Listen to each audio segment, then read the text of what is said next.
आप देख रहे हैं एसडीएम न्यूज़। मैं हूं रियाद अंसारी। इस वक्त मैं महाराष्ट्र के तारीखी शहर औरंगाबाद से बात कर रहा हूं। देखिए, तमाम जो नाजरीन देखने वाले हैं, मैं आपको पहले तारुफ पेश करा दूं। मेरे बाजू जो तशरीफ़ फरमा, इनका नाम है राशिद सिद्दीकी साहब, और ये वक्फ माल मत्ता सुरक्षा फोर्स महाराष्ट्र के अध्यक्ष भी हैं। वैसा तो काफ़ी शहर का प्रांत इनको जानता है।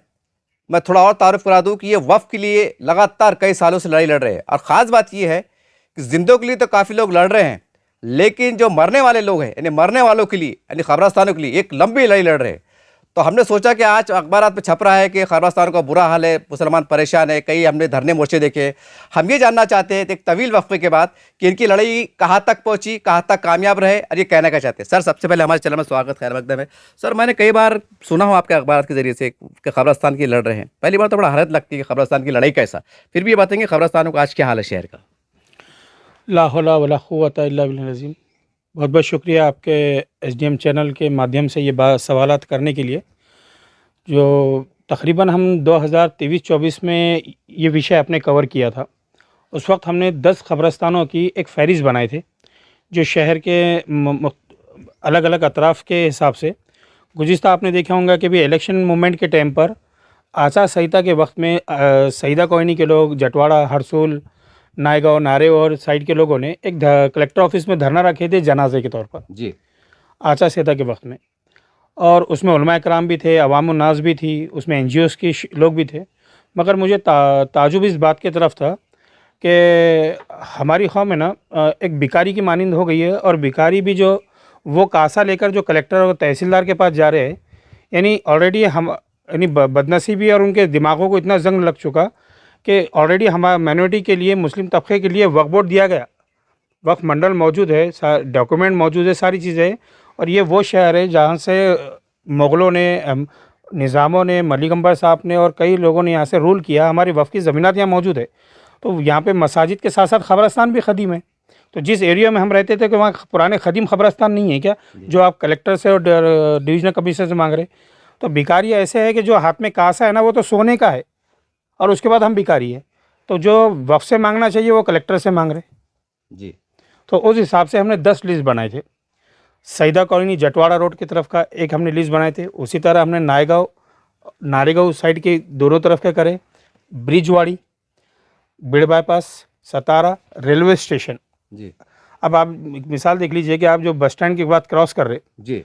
तो RT ऑफिस रोड के पास से जो अपना मस्जिद का एरिया जो शुरू होता है स्टेशन की, तो वहाँ से जो मुस्लिम आबादी शुरू होती है तो बीड़ बाईपास तक शुरू होती है। जी। रेलवे पटरी राजू नगर से लेकर जो है, तो वो जो बैक साइड में जो रेलवे उस्मानपुरे का जो एरिया जाता है जी। इतने दोनों तरफ के, तो वो जो धक्के के पास जो दरगाह है मियाँ साहब की, पूरा 12-15 हज़ार की आबादी वाला एरिया जो है वो उतने ही खबरस्तान को जाता है। जी। बराबर। तो उस एरिया में एक खबरस्तान का रजिस्ट्रेशन जो वफ़ की पुरानी मिल्कियत थी, जी, इंशाअल्लाह वो बहुत जल्द से जल्द वो एक आबाद होने वाली है। उसी तरह आप देख लो छावनी पुलिस स्टेशन के बाद का एरिया, जी, जो क्रिश्चियन खबरस्तान के बाद से लेके मिटमिटे के आगे तक, जी, पाशा ढाबे के करीब तक, इस दरमियान में 12-15 हज़ार की आबादी में कल को किसी का इंतकाल हो गया तो वो छावनी ईदगाह को आते हैं सब। जी। यानी एक डेड बॉडी को, एक जनाजे को इतनी दूर लाया जाता। जी। सईदा कॉलोनी में कल को किसी का इंतकाल होता है तो वो हरसुल जाते हैं। जी। जी। नायगांव में आज से आप ही के चैनल के माध्यम से जो है एक गंजे शहीदा वाला एक मामला देखने को आया था, जो एक डेड बॉडी खोदकर वापस निकाले थे मर्डर के मामले में। जी। मैं खैर वो मर्डर के केस के सिलसिले में नहीं बताना चाह रहा, मगर ना इतनी दूर से जो है गंजे शहीदा तक आता है, 7 किलोमीटर तक कोई जनाजा आता है सब। यानी हमारे पास जिंदों के साथ साथ मरूम की भी इसको इज़्ज़त नहीं है, हुर्मत नहीं है। और हमको तो ये पढ़ाया गया, सिखाया गया कि एक ईमान वाले की इज़्ज़त जो है खाने काबा से बढ़कर है। तो यहाँ तो वो ना जिंदों को पूछ रहे ना मरूमों को पूछ रहे। तो मैं आपकी चारों चीज़ फिर बयाता ही हम सिटी की सेंट्रल की जी। आम खास से जो आसिफा कॉलोनी, आरिफ कॉलोनी के लिए अपन जो चढ़ रहे, वो फसील से लेके पहाड़ तक जी, और चांदी चबूतरे से लेके बुरहान कॉलोनी तक, नॉर्मल से लेके करोड़पति लोग रहते हैं वहाँ पर जी। वहाँ भी 10-1 हज़ार की आबादी होगी, उसको खबरस्तान कहाँ है। जी। हम जिस एरिया भी हम दिल्ली गेट के पास बैठे हुए, ये दिल्ली गेट से लेके आज़ाद कॉलेज, पुराने खासदार साहब के घर से लेके अंदर की नई चौश कॉलोनी तक, ये 10 हज़ार से ज़्यादा की आबादी हो गई। इसके अंदर के खबरस्तान का क्या हुआ? तो ये तकरीबन हो क्या रहा है? हमारा कब्रिस्तान छोटा है ना साहब, एक रोड के ऊपर जो बता रहे हरसुल के पास 2 कब्रिस्तान है, एक आमने सामने किधर है? आपने अपनी बात में जवाब दिया, वो हरसुल के पास है। जी। मैं ये कह रहा हूँ कि दिल्ली गेट से लेके आज़ाद कॉलेज तक, अच्छा अच्छा। आज़ाद कॉलेज के बाद जो डी मार्ट वाला जो रोड है आपका, जी जी जी वहीं पे एक महमूदपुर वाला जो कब्रिस्तान है, जी यानी इतने पूरे एरिया को वही एक कब्रिस्तान मिला। जबकि हिमायत बाग रोजे बाग वाले पार्ट के अंदर जी। ऑलरेडी 3 एकड़ का कब्रिस्तान मौजूद है, उसमें तो इंक्रोचमेंट हो रहा। तो इंक्रोचमेंट जिंदों के हो रहे और मरो का क्या करना हमने? तो हमारी ज़मीनात मौजूद होने के बाद हम अपने लोग दफना क्यों नहीं रहे वहाँ? तो वक्फ माल मता सुरक्षा फोर्स ने ये 10 फहरिस्त में से अल्हम्दुलिल्लाह 7 के डॉक्यूमेंटेशन मुकम्मल कर चुके। जी। अब ये जो मैंने एरियो के नाम लिया, यहाँ के कुछ जिम्मेदार तैयार होते हैं, मैं वो डॉक्यूमेंट प्रोवाइड करने के लिए तैयार वो हूँ। एरिया का नाम फिर से बोल दीजिए आप। मैं कह रहा हूँ ब्रिजवाड़ी, जी मैं कह रहा हूँ रेलवे स्टेशन, जी मैं कह रहा हूँ मिटमिटा, जी मैं कह रहा हूँ हिमायत बाग, हिमायत नगर जो है ऊपर, जी हिमायत बाग, रोजे बाग, सईदा कॉलोनी जी।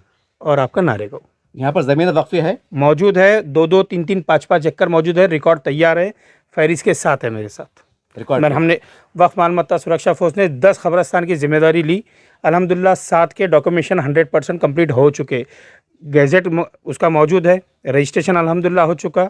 आप वहाँ से खड़ी होइए, हम आपको कमेटी बनाकर देने को तैयार है। आप अपने लोग लाइए, अपना माल लगाइए। यहाँ तक हमने तैयार कर दिए, क्योंकि हर जगह तो हम जिम्मेदार नहीं है, हर जगह की कमेटी में हम नहीं आ सकते। जो जहाँ का वहीं कहीं जी हम उसको देंगे। आप ज़बरदस्ती का मतलब एक लॉ एंड ऑर्डर ख़राब करने वाली बात है ना, कि भाई कलेक्टर के पास धरना देना, कमिश्नर के पास जाके धरने देना। हमारी जो ऑलरेडी चीज़ें है उसके ऊपर वर्क क्यों नहीं करते अपन? देखिए, अभी आपने कहा था कि हरसू तरफ का जो गांव एरिया है, तो वहाँ पर वक्फ की ज़मीन है? बिल्कुल। मोस्टली वो जो है ना 1200-1500 एकड़ का हरसुल एरिया है, जी जिसमें से 650 एकड़ वक्फ का है। और आज भी कब्रिस्तान जिंदे है, वहाँ है। मौजूद है, रिकॉर्ड पे भी मौजूद है, खबरें भी मौजूद है, जगह भी मौजूद है। मगर जो हमारे बिल्डर हजरात है, जो हमारे डेवलपर्स है, वो किसी को कुछ करने नहीं देते। और जो नए नए अभी हाल ही में पैसे वाले बन गए, तो उनके मसल्स पावर जो पैसों के तौर पर तैयार हो गए, जी। तो ये किसी को कुछ नहीं करने दे रहे ना। तो हमको भी कानूनी तौर पर आना पड़ेगा ना। सर, एक बात ये भी है सर कि जब ये हम देखते हैं जब मुसलमानों की आबादी फैल रही है, तो वहाँ के जो भी मतलब प्लाट वाले बेच रहे हैं, तो उनकी भी अखलाकी जिम्मेदारी है ना, मतलब कब्रिस्तान के लिए कोई जगह का इंतजाम करें। नहीं, अखलाकी जवाबदारी बिल्कुल बिल्कुल है ना। मगर अखलाकी इंतज़ामिया ये होना चाहिए, उनकी जिम्मेदारी ये होना चाहिए कि जहाँ पर जो भी उन्होंने कर रहे, एक तो वो उनकी जो भी वर्ग 2 है, 3 है, 1 है, वो पहले पेपर देख लो कि हम वक्फ की ज़मीन पे तो लेआउट नहीं गिरा रहे। अच्छा। एक तो ये भी देख लो। दूसरी साथ में देखो कि जैसा आप वो लेआउट के अंदर एक मस्जिद का एरिया छोड़ रहे, जी तो वो जिस मस्जिद को जिम्मेदार बना रहे, उसी मस्जिद से और एक नई टीम तैयार करके कब्रिस्तान की जिम्मेदारी बनाओ। आप एक कब्रिस्तान को जगह मत छोड़ो। जैसे आपके पिछले चैनल पे हमारी सौदागर साहब से आपकी एक सवाल चला था, जी। तो हम ये कह रहे हैं कि भाई आप आपका कंट्रीब्यूट करके आप एक कमेटी दाखिल करके आप वो कब्रिस्तान को रन क्यों नहीं करते? तो सर, ये आसानी से काम हो जाएगा? देखो साहब, कोशिश करो तो सब कुछ होता, मगर उसके लिए थोड़ा सा वक्फा लगता। हमने तकरीबन हमारे अपना डेटा जमा करने को हमको भी 2-5 साल लगा, जी मगर जब वो डेटा तैयार होने के बाद रजिस्ट्रेशन को 1.5 साल लगा। जी। हम ये नहीं कह रहे कि बस आज बात करें तो अगले हफ्ते में काम हो जाएगा, 15 दिन में हो जाएगा, ये नहीं करें। मगर हम जो अब जो जिस स्टेज तक हमने ला लिए, हम आपको प्रोवाइड करने के लिए, हम आपको उसके बदले को मुआवजा नहीं मांग रहे ना। हम तो फी सबिल्लाह काम कर रहे हैं, हम अल्लाह के खालिस अल्लाह को रज़ा करने के लिए काम कर रहे हैं। अल्लाह हमसे राज़ी हो जाए इस अमल से। जैसा आपने कहा ज़मीन के निशानदेही कि शहर में 6-7 जगहों पे, लेकिन साहब वो 3 एकड़ है, 5 एकड़ है, वहाँ के तार फिक्सिंग करना, वहाँ पर गेट लगाना, कुछ ही इंतजाम करना, सब इसको पैसे लगेंगे ना? तो वो आपको भी लगाने की ज़रूरत नहीं है, हुकूमत वो भी करके दी थी। उसके लिए हमारे पास बजट्स आते हैं गवर्नमेंट को, वक्फ के पास आते हैं, एमएलएस के पास आते हैं, एमपी के पास आते हैं। शमशान भूमि के लिए, कब्रिस्तान के लिए, दफन भूमि के लिए, उसकी बाउंड्री वॉल के लिए बजट्स आते हैं। आप अपनी कमेटी तो पास कराओ, पहले आपकी कमेटी मंजूर कराओ, रजिस्टर्ड कराओ, उसके पास प्रस्ताव लेके जाओ, बिल्कुल पास करते। और ये छोड़ दो कि फ़िरक़ावारियत हुकूमत है, फ़िरक़ावारी दौर है, फलाने हैं। हज़रत मूसा है ना, फ़िरौन के घर पले जी। हज़रत मूसा फ़िरौन के महल से ही दावत का काम करे, और हज़रत मूसा ने इनक़लाब उन्हीं के महल से लाए। तो इनक़लाब जो है ना बातिल सिस्टम से चाहता है जी। तो हालात जितने नाजुक रहेंगे, काम में उतना मज़ा आएंगे। सर, मुझे एक बात की बड़ी हैरानगी हो रही है, इतने धरने निकले, इतने मोर्चे निकले, इतने निवेदन के कलेक्टर साहब के मारिफत में, तो ठीक है वहाँ के आम जनता को शायद इसका इल्म ना हो, लेकिन उस एरिया के अंदर मतलब जो पॉलिटिकल लोग रहते, मतलब जो नगर सेवक रहते, जो अलग अलग पार्टी को रहते, तो उनके इल्म में भी ये बात नहीं आई। तो बहुत हैरान हो रही मेरे को ये। नहीं, इल्म में होंगी साहब, ऐसा तो नहीं हो सकता, क्योंकि हर एक आदमी का अपना एक गोल होता है। अब आप जिन सियासी लोगों की बात कर रहे हैं, जी तो वो शुरू में पहले एमएलए इलेक्शन में बिजी थे साहब के पास, फिर उसके बाद एमपी इलेक्शन में बिजी रहे, अब वो कॉर्पोरेशन इलेक्शन में बिजी है। और उसमें से 90% या 99% इच्छुक उम्मीदवार है, अच्छा मगर वो सड़ी हुई नालियों के लिए, खंभों के लिए, दीवारों के लिए, रोडों के लिए, सड़े चंबरों के लिए उनकी फ़ोटोज़ और एक्टिविटीज़ आती है, मगर उसको उसके गली की दरगाह, मस्जिद, ख़बरस्तान, आशूखाना, ईदगाह की का ख्याल नहीं आता, क्योंकि ये एक्टिविटीज़ में नहीं आती क्या। अब 100 पहले 115 वार्ड थे, उसके बाद कुछ तब्दील हुए, हर एक वार्ड से कमेटी तैयार हो गई, उसमें एक को जिम्मेदार बना दिया और वाकई में भाई ये आदमी काबिल है। जी कोई भी XYZ किसी भी एक वार्ड पकड़ लो और उस वार्ड की तरफ से बात, जिसमें मैं भी दो जगह का नाम भूल गया था। इवन कटकटी गेट का एक खबरस्तान का अल्हम्दुलिल्लाह डॉक्यूमेंटेशन कंप्लीट हो गया, जबकि आपका भी एक लंबा अरसा वहाँ पे गुजरा हुआ है। आप कटकटी गेट क्रॉस करने से लेके पुलिस मेस तक, जी और अजीज साहब के घर के पास के नाले से लेके पुलिस मेस तक, जी इस दरमियान में एक ही छोटा खबरस्तान है, अरफात खबरस्तान। बराबर। हर थोड़े दिन के अंदर एक जब मौता होती तो वो कितना छोटा सा खबरस्तान है, कितनी तकलीफ होती साहब। जी वहाँ अल्हम्दुलिल्लाह मैं आपके चैनल के माध्यम से मिसाल के तौर पे वहाँ पे पुराने कॉर्पोरेटर अज्जू साहब है, हाँ हाँ, जमील खां साहब है, जी सलीम सहारा है। मैं ऐसे लोगों से रिक्वेस्ट करता हूँ कि भाई आप वहाँ के लोकल के हैं, जी मैं वहाँ के डॉक्यूमेंट्स और वहाँ सारी चीज़ें प्रोवाइड करने के लिए तैयार हूँ। वो 16 और 15 गुंटे की जो शहीद मस्जिद और 16 गुंटे का खबरस्तान, उसको अल्लाह के वास्ते आबाद करो, आप ही के एरिया के लिए है। मेरा कोई सग्गा नहीं रहता उसमें, मैं उस एरिया से भी बात कर रहा हूँ। मैं मिटमिटे से, मैं यही टॉपिक पे, मिटमिटे से कोई जिम्मेदार है वो खड़े हो जाए, सईदा कॉलोनी से हो जाए, हरसुल के पास से कोई हो जाए, रेलवे स्टेशन से हो जाए, हिमायत बाग से हो जाए, हिमायत नगर से कोई हो जाए, ब्रिजवाड़ी से कोई हो जाए, पूरे डॉक्यूमेंट में देने को तैयार हो। इल्ला हमको कुछ भी नहीं चाहिए आपकी दुआओं के अलावा। सर मगर एक बात, ये कहीं ऐसा ना हो कि बाद में वो मामला डिस्प्यूट मैटर निकल जाए, ऐसा तो नहीं होगा? तो डिस्प्यूट से मुराद, जैसा कि भाई आपने जैसा आपने खटखट की बात ली है, हाँ, मालूम पड़ा कि वहाँ पर वो ज़मीन बिक गई थी या कोई और बैठा हुआ है, वो बड़ा हमारे दादा का था, परदादा का था, ऐसा कोई मसला है? खबरें भी बिक जाती साहब, दरगाह जो है, मज़ारात, वो भी बिक जाएंगी। ना आजकल कुछ भी चल रहा था। तो फिर मैं उसके लिए तैयार हूँ, आ जाइए बोलना कि मैं उसी के बाजू उसको सुला दूंगा इंशाल्लाह, मैं उतनी तैयारी से हूँ। अच्छा ये बात बोलिए, खास करके अभी बहुत हिसास बात की आपने, बहुत डेंजरस बात है ये एक हिसाब से, सियासी एतबार से। और लोग आवाम के औरंगाबाद में एक बहुत बड़ी बड़ी पार्टी की लीडरशिप मानी जाती है, अलग अलग जो बड़े कौम के दावेदार होने का दावा करते हैं। अब इनके ज़मीर को झिझोड़ने के वास्ते कि भाई ये एक कब्रस्तान है, ये कोई इसमें नफ़ा नुकसान वाली बात नहीं है, तो इनको आप क्या खुले तौर पर पैगाम देंगे? क्योंकि ये ताकत रखते हैं साहब, ये बिल्कुल ताकत रखते हैं ना, तो उस ताकत का की पूछ भी होंगी अल्लाह के पास। वो ताकत बस एक दूसरे को गिराने और उठाने के लिए नहीं है, ये आखिरत में इस्तेमाल में। देखो, हर अल्लाह रब्बुल इज़्ज़त हर वो शख्स से उस हिसाब से हिसाब किताब करेंगे जो उसका मुकल्लफ़ है। जिस काम का वो मुकल्लफ़ है उसका हिसाब होगा, जिस काम का वो मुकल्लफ़ नहीं उसका हिसाब। अब हम वो कामों के अंदर हमारी कम्युनिटी हाथ डालती है जो उस चीज़ के मुकल्लफ़ नहीं है, जैसे लॉ एंड ऑर्डर तोड़ जाना, दुनिया भर के रिकामे काम होना।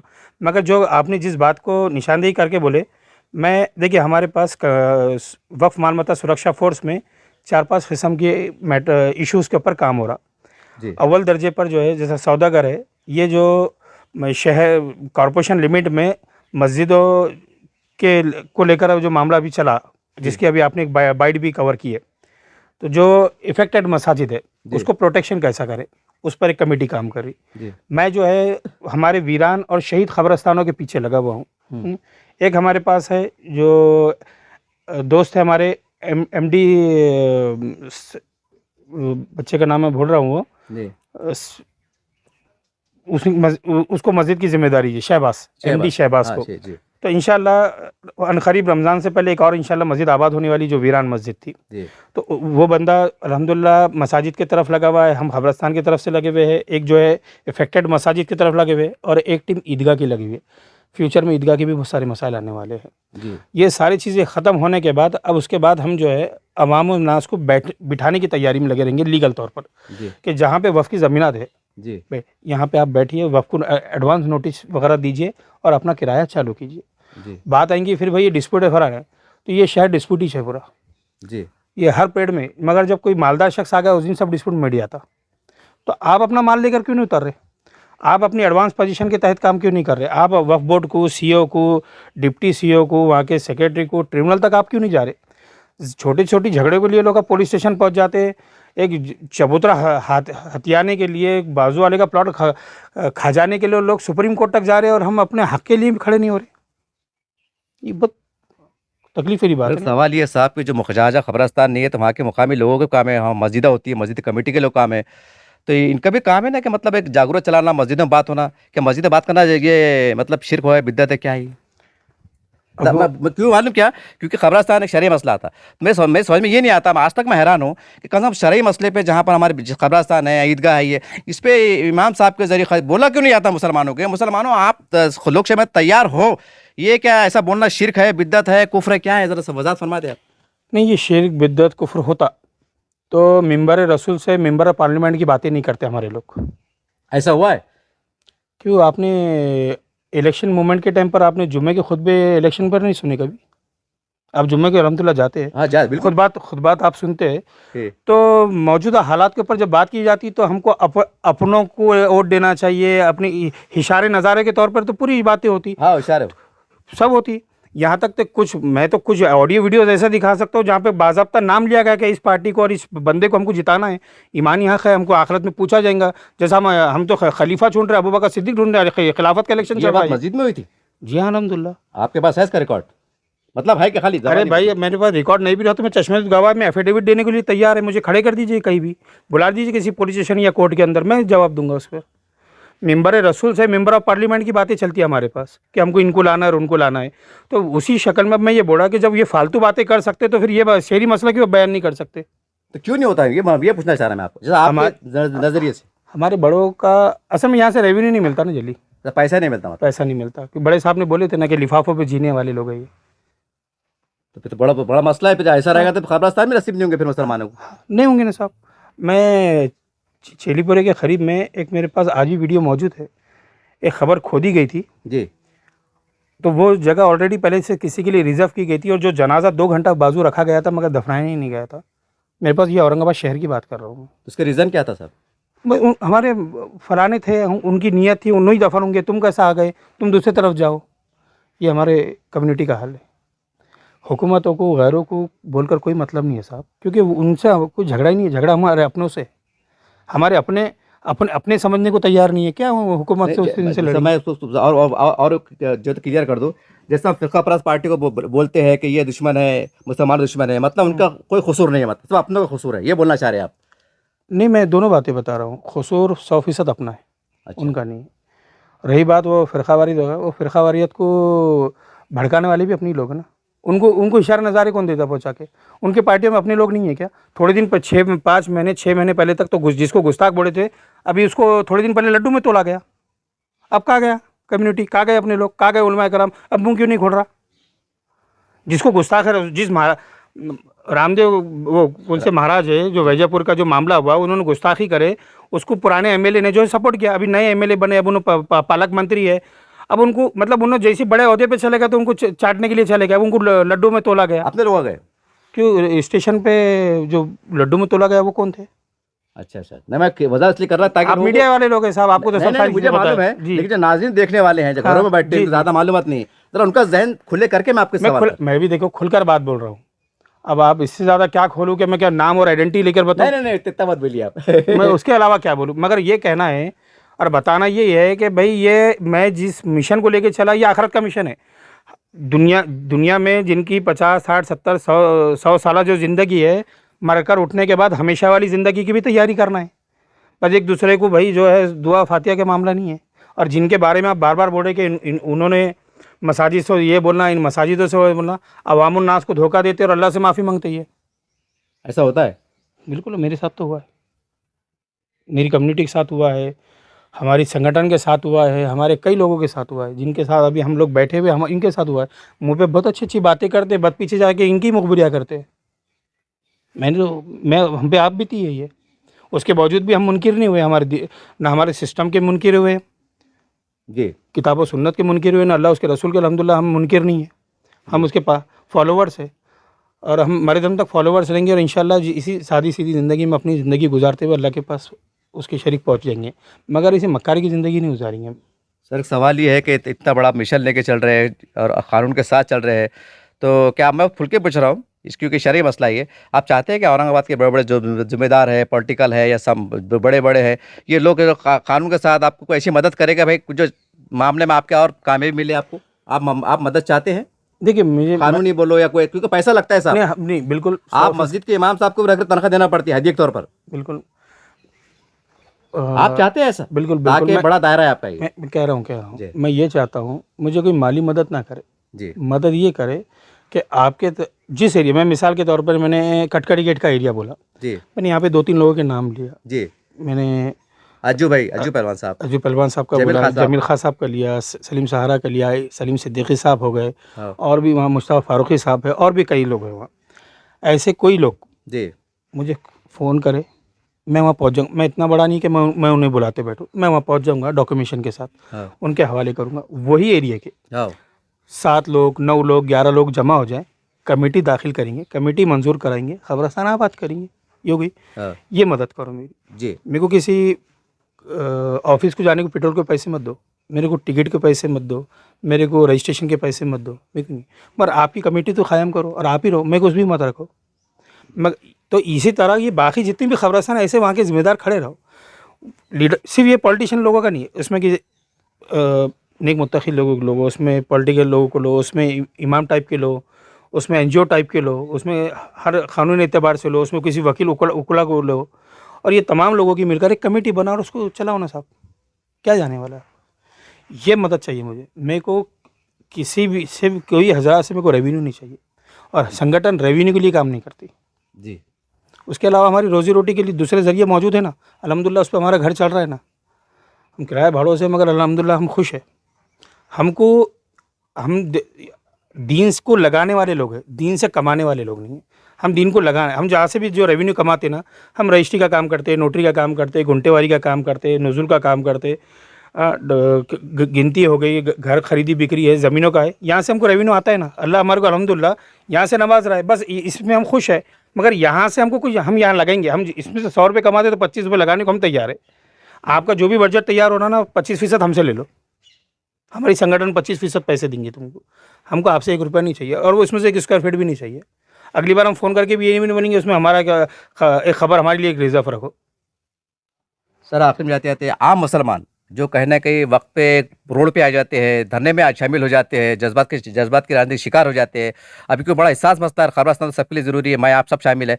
तो ऐसे लोग जो कहीं रोड पे आते हैं कौम के नाम पर, तो आम मुसलमान, राजनीति छोड़ दीजिए, अब आम मुसलमान को क्या राय देंगे आप? कैसा जागो, कैसा बेदार हो, कैसा अपने हक की लड़ाई लड़ रहे हैं आप? बिल्कुल, आप अपने अपने एरियो से खड़े हो, एक एप्लीकेशन बनाओ आपके अलियाना मोहल्ला की तरफ से, जिस एरिया के आप रहते हैं।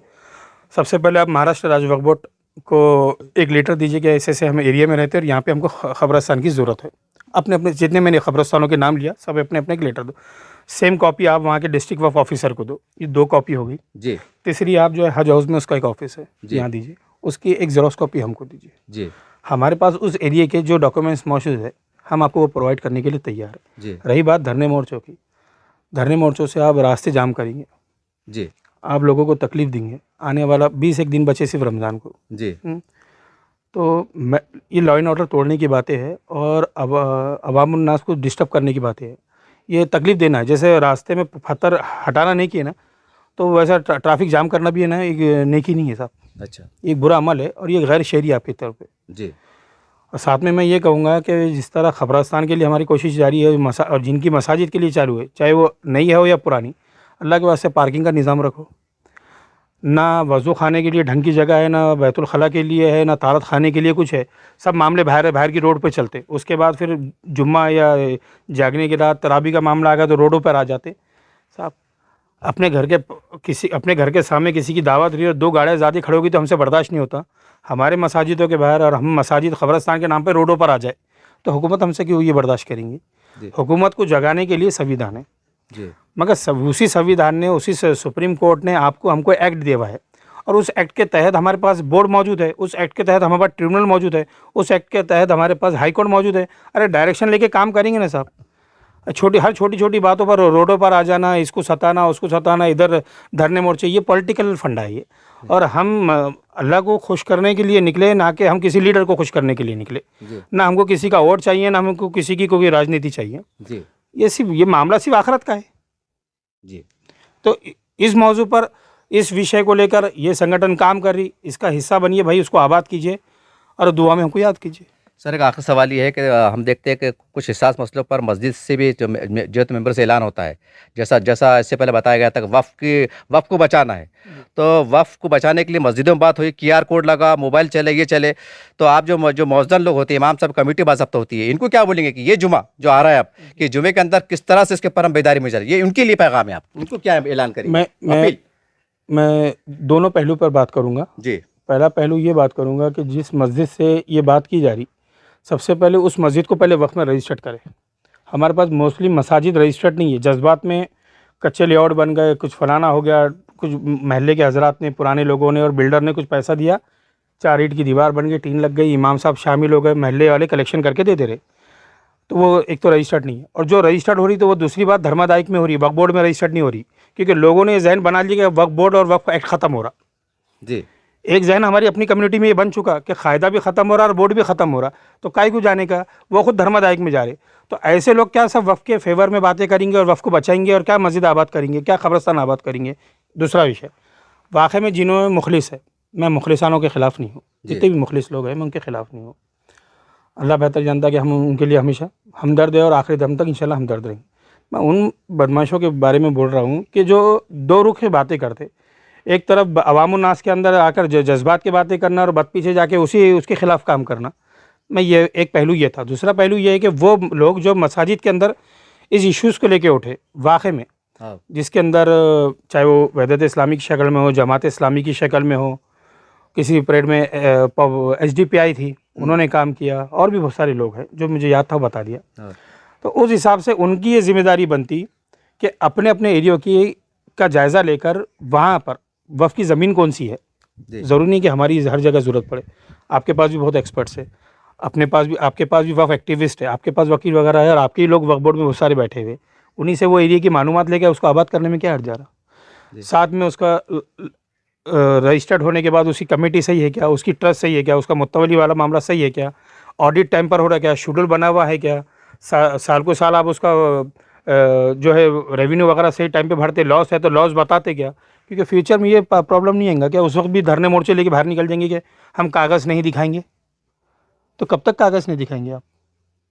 सर एक जहन में बात आ गई, जैसा आपने अपने धर्मदाय की बात किया, एक मोटा मोटा, क्योंकि मैं इसका जानकार नहीं होता, आप इसके फील्ड पे काम कर रहे हैं, औरंगाबाद की टोटल कितनी मस्जिदों में से आपके जानकारी के मुताबिक या अंदाजे मुताबिक जिसका वक्फ बोर्ड में इंदराज नहीं है, ऐसा आंकड़ा बता सकते हैं आप, एक मोटा मोटा? मुझे इसके बारे में इल्म नहीं है। 40 से 45% जो है आज भी मस्जिद और मदारिस धर्मादायिक में है, जबकि 1995 जो कायदा बन चुका था वक्फ एक्ट, उसके बाद जो है जो कांग्रेस के मिनिस्टर थे देशमुख साहब जी, जिनका इंतकाल हो गया, मैं नाम याद नहीं आ रहा अभी। अच्छा, तो विलासराव देशमुख साहब, खैर मैं बोल रहा हूँ, तो उस वक्त उन्होंने जो है महाटवाड़ा वक्फ बोर्ड को हटाकर महाराष्ट्र स्टेट वक्फ बोर्ड बनाया था। अच्छा। क्योंकि बॉम्बे वगैरह साइड का एरिया अलग था और महाटवाड़ा वाला एरिया था, उसको उन्होंने मर्ज किया था जी। मर्ज करने के बाद सारी चीज़ें की हुई थी कि भाई धार्मिक चीज़ों के लिए जो रजिस्ट्रेशन है तो सबके अपने अपने थे, तो उसके लिए खुसूसन जब वक्फ एक्ट हो चुका था उसके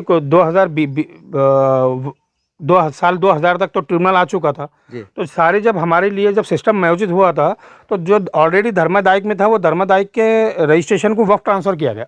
अच्छा, यानी जो ऑलरेडी इससे पहले थे 95 से पहले जितने रजिस्ट्रेशन मुस्लिम धर्मादायिक थे जी जी, धार्मिक स्थलों के जितने रजिस्ट्रेशन थे वो ऑलरेडी वक्फ को ही ट्रांसफ़र किया गया।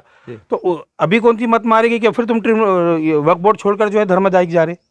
आपके लिए धर्मादायिक ऑलरेडी मुसलमानों की कम्युनिटी के लिए जो वक्फ बोर्ड बनाया गया ना जी, तो हमारा रजिस्ट्रेशन एक छोटी से छोटी सारी एनजीओ हमारा ज़रूरी नहीं है, आप एक छोटा से छोटा चैरिटी का काम कर रहे हैं तो आप उसको रजिस्टर्ड कीजिए जी, और रजिस्टर्ड अपने पास वक्फ बोर्ड में कीजिए, उसको इंगराज कीजिए, उसका रजिस्ट्रेशन बनाइए, उसका फ्रेश है तो उसका फ्रेश गेजेट बनाइए, उसका रजिस्ट्रेशन आदेश जोड़ पत्र वगैरह बनाइए। ये होने के बाद उसको शेड्यूल 1 बनाइए, शेड्यूल वगैरह होता है, आप उसका ट्रस्ट है, आपकी कमेटी है, आपका मुत्तवली है, आप क्या है वो आप बनाइए ना। जब तक आप मुकम्मल तौर पर आप कागज़ सही तैयार नहीं करेंगे, कभी भी कैसे भी हालात आएंगे तो आपको उस वक्त ये फेस करने के लिए पेपर लगेंगे ना साहब।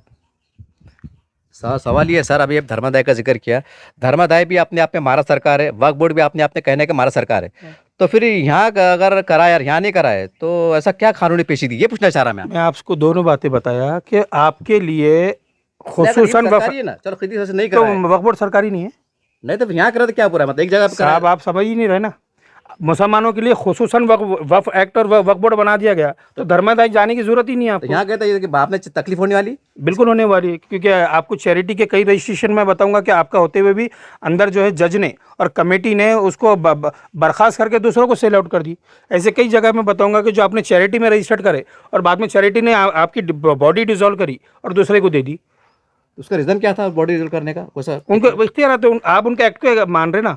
आप जब धर्मदाय के एफ रजिस्ट्रेशन को, ए रजिस्ट्रेशन को, जिस बैलॉस को आप जा रहे हो, आप बैलॉस पढ़कर जाओ ना। सिर्फ धर्मादायिक दिख रहा है आपको, धर्मादायिक की स्कीमा दिख रही है, धर्मादायिक के चॉकलेटा नज़र आ रहे, अंदर उनके लोचे नज़र नहीं आ रहे।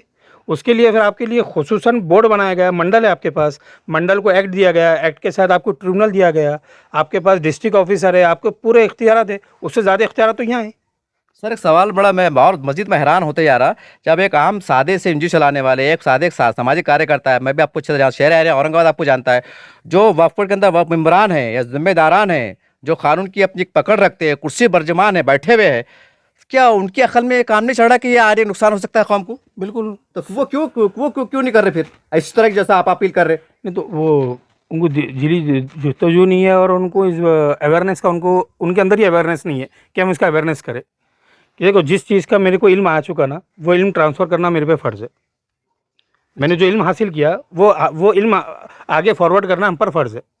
वो ज़रूरी नहीं है कि सिर्फ अल्लाह उसके रसूल की हदीसें हो। हर अच्छी चीज़ जो हम तक पहुंच गई वो हमको अब हम नाज तक पहुंचाना है। तो वो जो ओहदे पे बैठे हुए हैं, वो किस शक्लों में आके बैठे और किस नियतों से बैठे, वो जाने और अल्लाह जाने जी। मगर जो नेक नियति से बैठे हैं वो तो बिल्कुल हेल्प कर रहे। 100% वक्फ बोर्ड के अंदर जो लोग ऐसे थोड़ी है कि जो आपको मदद नहीं करते, आपको गाइडलाइन नहीं करते। कई है, मैं खुद 2010-11 से मैं भी तो यही लाइन के अंदर हूँ, प्रैक्टिस कर रहा हूँ। मेरा रियल एस्टेट के साथ साथ मैं ये भी तो काम करता हूँ। तो ठोकर लगते लगते हम यहाँ तक पहुँचे, आज अलहमदिल्ला कामयाबी के नतीजे पर, और आज वहाँ काम हो रहे हैं। 110% वक्फ बोर्ड और वक्फ बोर्ड के अधिकारी भ्रष्टाचार नहीं है, और वो मक्कार डिपार्टमेंट नहीं है, चंद लोगों को छोड़कर। मगर वो चंद लोग जो है वो बड़े ओहदे पर बैठे हुए। अच्छा। तो थोड़े दिन के बाद रिटायर हो जाएंगे, फिर कोई आएगा। मगर आपके पास फ़ायदा है, आपके पास सिस्टम है, आपके पास कोर्ट है, नहीं समझ में आया तो वहाँ जाने का, वहाँ से काम करा कर लेने का। मगर लॉ एंड ऑर्डर तोड़कर काम नहीं करने का, सिस्टम के ख़िलाफ़ जाकर काम नहीं करने का, क़ायदे क़ानून के अगेंस्ट जाकर काम नहीं करने का, और अनलीगल एक्टिविस्ट नहीं करने का। और आखिरी बात, आपके चैनल से मैं बात ये रखूँगा, हाँ बोलिए। मदारिस को, मसाजिद को, अपने NGOs को लोगों की गंदी नज़रों से, शरों से, दहशत गर्दों से, मक्कारों से और गंदे पॉलिटिशियनों से परहेज़ करे, तो इंशाल्लाह आप और आपका सिस्टम पर कामयाब होगा और अल्लाह इसको कबूल करेंगे इंशाल्लाह। आखिर में आपके ज़बानी फिर से पर आपका नाम और ओहदा बता दीजिए। मेरा नाम रशीद सिद्दीकी है। मैं वक्फ मालमत्ता सुरक्षा फोर्स का एक सिपाही हूँ, और हमारी ज़िम्मेदारी ये है कि हम जिस महाराष्ट्र स्टेट में रहते हैं वहाँ पे वक्फ के ताल्लुक़ से जो जितने भी फलाई काम हो सकते हैं, हम अल्हम्दुलिल्लाह हमारी संगठन उसमें काम करती है। सर अगर कोई मस्जिद के ज़िम्मेदार या एरिया के ज़िम्मेदार अगर आपसे मिलना चाहे तो आपका कोई ऑफिस या फ़ोन नंबर बोल दीजिए ताकि लोग आपसे मिले, ऐसा कुछ मालूमात दे दीजिए आप। हमारा ऑफिस नहीं, कलेक्टर ऑफिस के पास ही है, मगर ऐसा कोई मसला नहीं कि ज़रूरी हमारे ऑफिस पर आए, बैठे, बातचीत करें। आप हमको मोबाइल पे भी रब्ता कर सकते, 9890008033। मैं फिर कह देता हूँ, 9890008033। इस पर आप रब्ता करें। इंशाल्लाह सुबह 11 से 6 बजे तक के आसपास आप फ़ोन करा करें, इंशाल्लाह आपको रहनुमाई मिलेंगी। देखिए इस तरह से राशिद सिद्दीकी साहब ने बहुत अच्छी मालूमात दी, और मैंने भी बात थोड़ा लंबी खींचने की कोशिश किया, इसलिए खिंचाऊँ का वीडियो बड़ा, बहुत से लोग कमेंट करते हैं वीडियो बड़ा हो जाएगा, लेकिन नहीं साहब, इसके अंदर उन्होंने एक अनमोल कानूनी रहनुमाई की है, मालूमात दी है। मैं तो हैरान हूँ कि औरंगाबाद शहर में कई, जैसे साहब ने बताया, जानकारी दी, और कागज़ भी है बड़े कि वफ़ की ज़मीन है, सब सारी बातें, उसके बाद धरने मोर्चे निकल रहे थे। सवाल ये फिर औरंगाबाद के अंदर जो हम इतने बोलते हम ये गढ़ है और ये है और वो है और ये सूफी संतों की सरजमीन है, बड़े बड़े दिग्गज है, और यहाँ से तहरीक उठती है, तो जितने जिम्मेदार हैं अलग अलग मुसलमानों के, फिर आपको क्या होगा भाई? एक अपनी पार्टी बढ़ाने के वास्ते आप कहाँ से कहाँ चल जा रहे? हर पार्टी के जिम्मेदार पार्टी के बढ़ाने के लिए पूरे शहर घूम रहे, खेड़े घूम रहे, पहाड़े घूम रहे, हिंदुस्तान का दौरा कर रहे, और जहाँ मुसलमानों के लिए वफ़ की ज़मीनात मौजूद, मुसलमानों की आबादियाँ मौजूद, और वहाँ आप ज़मीन दिलाने के लिए आप जो है तो कोशिश नहीं कर रहे खानी तरीके से। कौन सी सियासत हो रही भाई? ये कौन सी सियासत हो रही? और फिर हम बोलते हैं बीजेपी बदमाश है, शिवसेना बदमाश है, वो फ़िरका परस्त है। हम कौन से परस्त है भाई?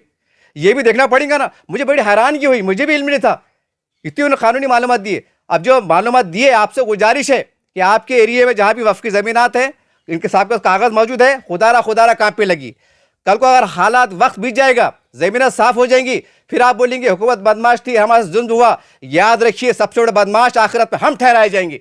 अल्लाह पूछेगा कि तुम राजनीति में चिल्ला पुकार करते थे, जलसे भराते थे, रोड़ा भरा देते थे, तुमने अपने हुकूक के लिए, जबकि जायज़ ज़मीन तुम्हारे पास मौजूद थी, तुम जो पढ़े लिखे थे, तुम सारी बात थी, तुम मेहमानों को हलाने की बात करते थे, तुम नरेंद्र मोदी जी शाह को ललकारने की बात करते थे, आंखें में आंखें डाल के बात करते थे। और एक ज़मीन जो तो मुसलमानों की हक की है, अरे गढ़ने के लिए मांग रहे साहब, गढ़ने के लिए मांग रहे। इस पर ना कोई बिल्डिंग बन रही है, ना कॉम्प्लेक्स बन रहे, किराया आएंगे ना भाड़ा आएंगे, कुछ नहीं आएगा। अगर वहां भी अगर हम फेल जाते हैं, कौन सी सियासत है हमारी और कौन सी लीडरशिप है हमारी? हमारे मुर्दों का हम इंसाफ नहीं दे सकते। मैं माफियत कर रहा हूं, लानत है हमारी ऐसी लीडरशिप पर कि हम इंसाफ नहीं दे सकते।